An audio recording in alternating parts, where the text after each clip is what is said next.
दोस्तों नमस्कार, कैसे हैं आप सब। मैं मयंक त्रिपाठी आप सभी का एचएम कोचिंग क्लासेस में स्वागत करता हूं। दोस्तों एनसीईआरटी हिस्ट्री सीरीज में आपको पढ़ा रहा हूं और मैंने कल एनसीईआरटी हिस्ट्री सीरीज में हिस्ट्री क्लास 6 का 3rd चैप्टर पढ़ाया था जिसका नाम था आरंभिक नगर। वहां पे मैंने आपको बहुत सारी चीजें बताई, जैसे हड़प्पा सभ्यता को सिंधु घाटी सभ्यता क्यों कहते हैं, हड़प्पा स्थल जितने थे, चाहे वो मोहनजोदड़ो हो, चिन्होदड़ो हो, लोथल हो, कालीबंगा हो, ठीक, और भी कई सारे स्थल मैंने आपको बताए थे, मैथ में समझाया था, ठीक है। और आज हम लोग जो कल की क्लास में रह गया था वो देखेंगे। दोस्तों ये चैप्टर आपके लिए बहुत महत्वपूर्ण है, कल मैंने आपको बताया भी था।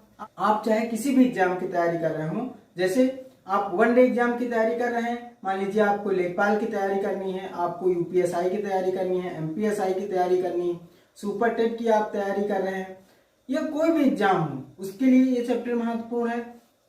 अगर आप पीसीएस या यूपीएससी की तैयारी कर रहे हैं या करने जा रहे हैं तो आपके लिए क्लास बहुत महत्वपूर्ण होगी, क्योंकि आपका जो बेसिक कॉन्सेप्ट है, जो आपकी समझ है जनरल स्टडीज में हिस्ट्री की, आपकी जो समझ है वो यहीं से पैदा होगी।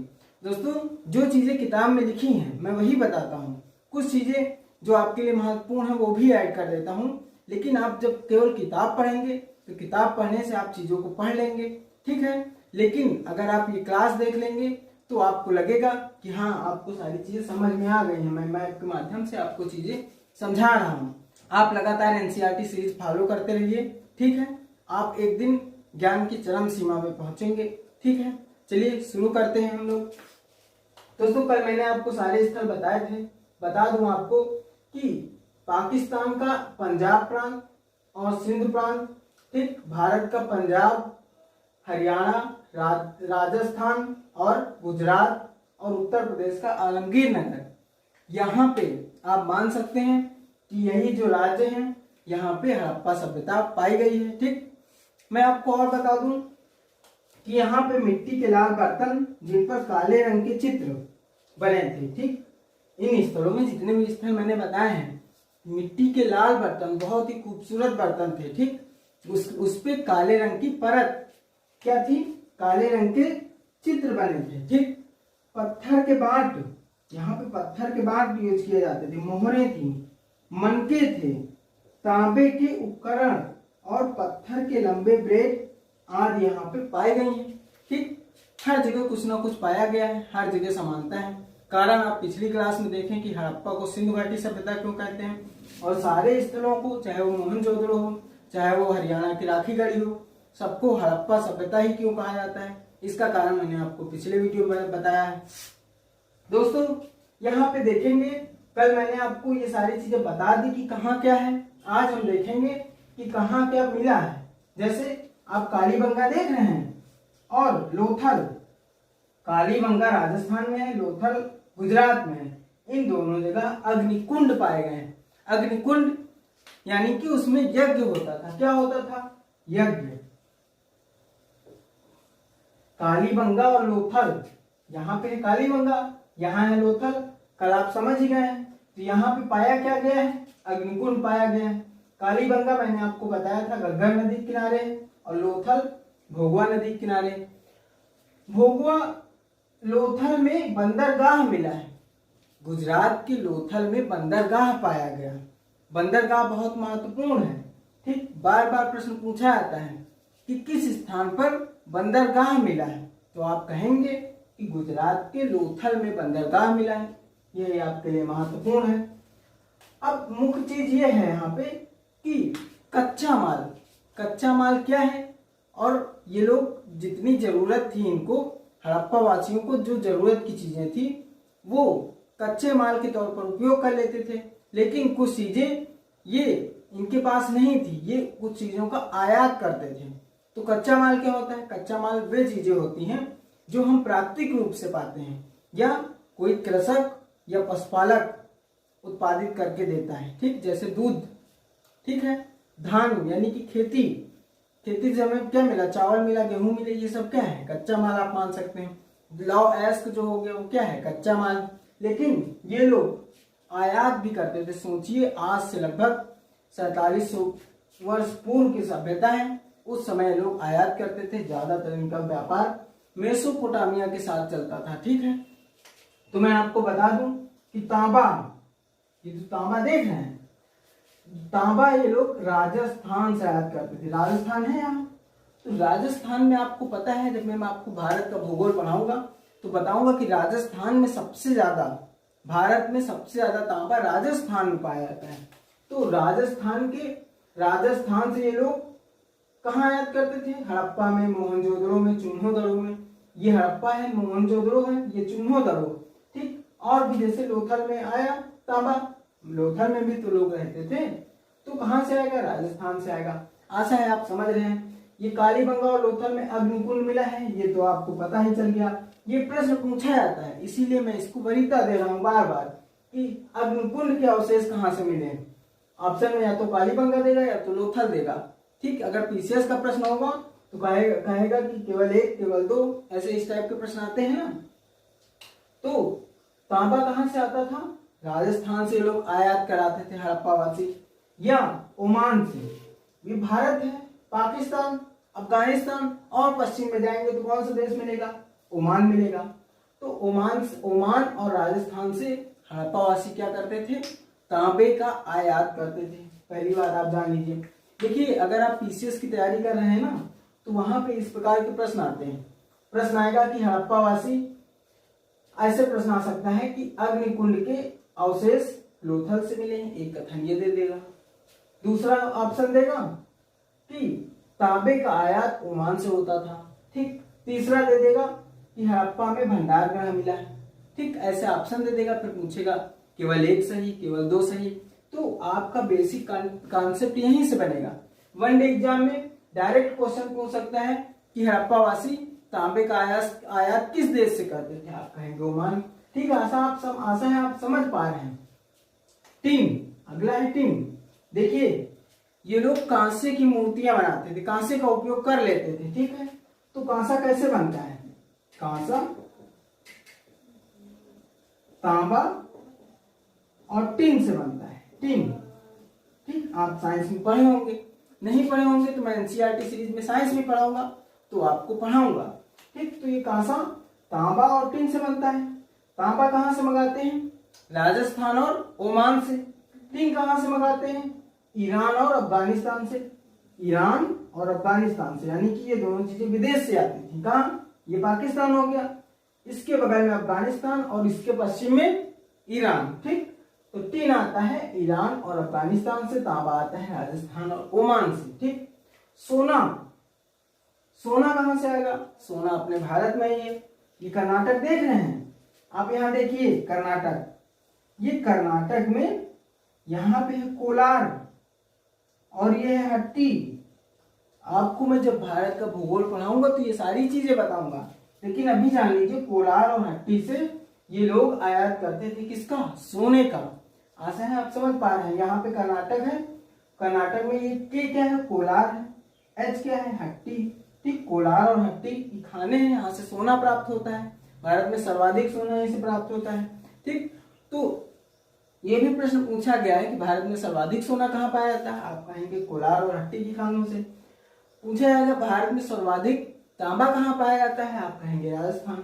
ठीक है, आशा आप समझ रहे हैं। तो ये लोग कोलार और हट्टी से आयात करते थे और अपने यहाँ मोहनजोदड़ो, हड़प्पा, चुन्होदड़ो, कालीबंगा, यहाँ पे क्या मंगाते थे? सोना मंगाते थे। ठीक, तो इनके क्या होता था? इनसे ये लोग बहुमूल्य आभूषण बनाते थे। ठीक, शासक अपने जन प्रजा को दूर दूर तक भेजती थी। किस लिए?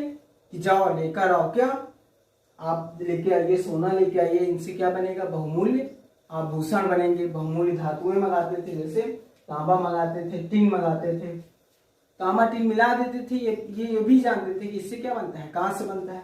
ठीक, और पत्थर, ये बहुमूल्य पत्थर है, कोई मामूली पत्थर नहीं है। बहुमूल्य पत्थर कहाँ से मंगाते थे? गुजरात और ईरान से, साथ ही साथ अफगानिस्तान से। ठीक, तो बहुमूल्य पत्थर कहाँ से आएगा? ये गुजरात देख रहे हैं, यहाँ से बहुमूल्य पत्थर ये लोग मंगाते थे। और ईरान और अफगानिस्तान से भी बहुमूल्य पत्थर मंगाते थे। ईरान अफगानिस्तान यहाँ भी है। टिन, तो आप ये जान लीजिए इनका ज्यादातर व्यापार ईरान और अफगानिस्तान से था। ठीक, और ओमान से ये लोग तांबा मंगाते थे। आपको एक और महत्वपूर्ण बात बता दें कि जैसे मैंने बताया कालीबंगा और लोथल से क्या मिला है, क्या किस चीज के अवशेष मिले, अग्निकुंड के।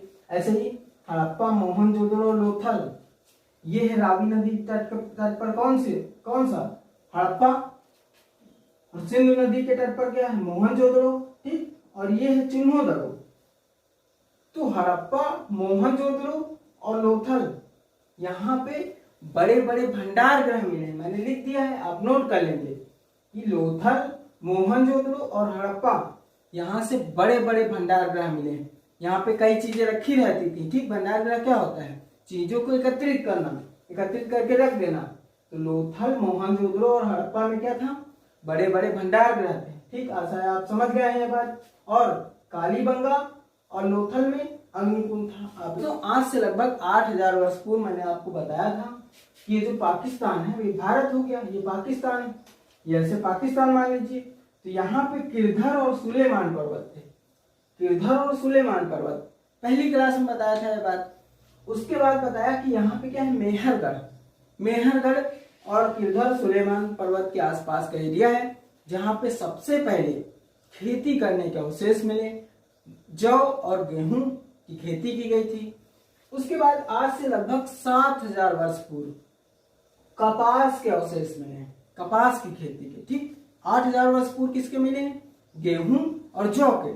और आज से 7000 वर्ष पूर्व यानी कि 1000 वर्ष पूर्व बाद, 1000 वर्ष बाद क्या हुआ, 1000 वर्ष बाद कपास की खेती के अवशेष मिले, ठीक। कहाँ पे, मेहरगढ़ में, सबसे पहले मेहरगढ़ में ही मिले।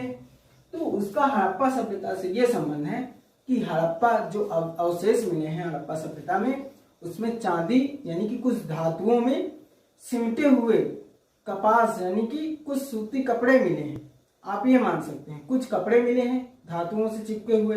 दोस्तों आप किताब खोल के देखेंगे कि किताब में एक बढ़िया मूर्ति बनी है जिसमें कढ़ाई की हुई, वो सदरी या सर टाइप के पहने हैं। मूर्ति में जो व्यक्ति है वो कढ़ाई की हुई सदरी या सर टाइप के पहने, आप वो देखिए। आप क्या क्या देखेंगे आप अपनी बुक में, पहली चीज वो आप मूर्ति देखेंगे, एक व्यक्ति है उसकी मूर्ति बनी। दूसरी बात आप देखेंगे मुहरे, मुहरे देखेंगे, मुहरों में एक अज्ञात लिपि से लिखा है और कुछ एक जानवर बना है, मतलब मुहरों में एक जानवर बना होता था और अज्ञात लिपि से लिखा होता था।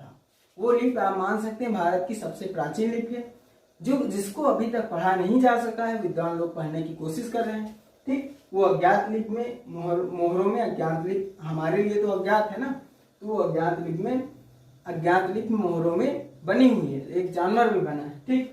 तो आप मूर्ति देखेंगे और मोहरे देखेंगे कैसे बनी, और खिलौने देखेंगे, खिलौने देखेंगे। खिलौने में क्या क्या देखेंगे, खिलौने का एक चित्र बना है जिसमें घोड़े का शेप है, गाय का शेप है, कुत्ते का शेप है, छोटे छोटे खिलौने मिट्टी वाले, ठीक। हल बना है, जो हड़प्पा सभ्यता के हल थे, वास्तविक हल, ये लोग खेती करते थे, इनके जो हल थे वो लकड़ी के थे, लेकिन खिलौनों में हम लोग हल देख लिए हैं, आप देखेंगे वो मिट्टी वाले हल आज भी सुरक्षित हैं, ठीक है। तो खिलौने वाले हल आप देख सकते हैं। और भी तमाम इंटरेस्टिंग चीजें हैं हड़प्पा सभ्यता से रिलेटेड, आप किताब एक बार सरसरी नजर से पढ़ लीजिए। और मैंने आपको बताया था कि ये जो आप अन्यत्र पढ़ेंगे, अन्यत्र आप खुद ही पढ़ेंगे, आज का आप अन्यत्र जरूर पढ़िए। क्यों पढ़ेंगे, क्योंकि यहाँ पे मिस्र की सभ्यता के बारे में बताया गया है, जो आपका वर्क है ये आपको पढ़ना है, ठीक है। वहां पे मिमी होती थी, पिरामिड होती थी, ये सारी चीजें आप देखेंगे अन्यत्र में, ठीक। और उसके बाद जो प्रश्नावली दी गई है, प्रश्नोत्तर वाली, उसमें मिलान करने के लिए एक प्रश्न दिया गया है जो कि आप करेंगे। ये यहाँ से ही संबंधित है कि तांबा कहाँ से हम लोग आयात करते थे, टीन कहाँ से करते थे, सोना कहाँ से करते थे, इस टाइप का एक प्रश्न है मिलान वाला, जो कि आप मान सकते हैं पीसीएस जैसी परीक्षाओं के लिए, पीसीएस की परीक्षा की आप तैयारी कर रहे हैं तो वो प्रश्न जरूर सॉल्व करेंगे, क्योंकि पीसीएस में मिलान करने के लिए बहुत प्रश्न आते हैं। और ऐसे ही मिलान वाले प्रश्न आपके पीसीएस एग्जाम में पूछ लिए जाते हैं यहीं से कि तीन अफगानिस्तान, सोना, कर्नाटक, ठीक, ऐसे करके दे देगा ऊपर नीचे करके, आपको उसको मिलाना है, ठीक है। आशा है आप समझ पा रहे हैं। और जो महत्वपूर्ण तिथियां हैं आप वो जरूर देख लीजिए। कि मेहरगढ़ में कपास का जैसे खेती चालू हुई तो आज से लगभग 7000 वर्ष पूर्व। ऐसे ही तमाम चीजें, तमाम तिथियां जो महत्वपूर्ण तिथियां हैं वो दी हैं। तो आपको एनसीईआरटी एक विधिवत तरीके से पढ़ना है। मैं ये बात मान सकता हूँ कि जब आप किताब पढ़ते हैं तो सही तरीके से पढ़ जाते हैं, लेकिन जब आप यहाँ समझ लेते हैं फिर आपको एक बार पढ़ना चाहिए, जिससे अब आपके माइंड में सारी चीजें सेट हो गई हैं। अब आप पढ़ेंगे तो वो चीज नोटिस करके पढ़ेंगे। ठीक है दोस्तों, आपको क्लासें कैसी लग रही हैं आप हमें जरूर बताइए। मैंने जितना महत्वपूर्ण था, जो हमें समझाना था, मैंने समझा दिया। हो सकता है कुछ चीजें, जरा सी चीजें आप जब किताब पढ़ेंगे तो देख लीजिएगा। ठीक है, वो समझाने लायक नहीं, यानी कि आप देख के ही समझ जाएंगे। ठीक है, तो उसमें मैं क्या समझा दूँ आपको। तो आशा है आपको वीडियो अच्छी लगी है। आप कमेंट करके हमें बताएंगे कि वीडियो कैसा लग रहा है। ठीक, और वीडियो को ज़्यादा से ज़्यादा शेयर करें, जिससे ज़रूरतमंद लोगों तक मेरे वीडियोस पहुँचे और वो इसका लाभ उठा सकें। ठीक है, धन्यवाद।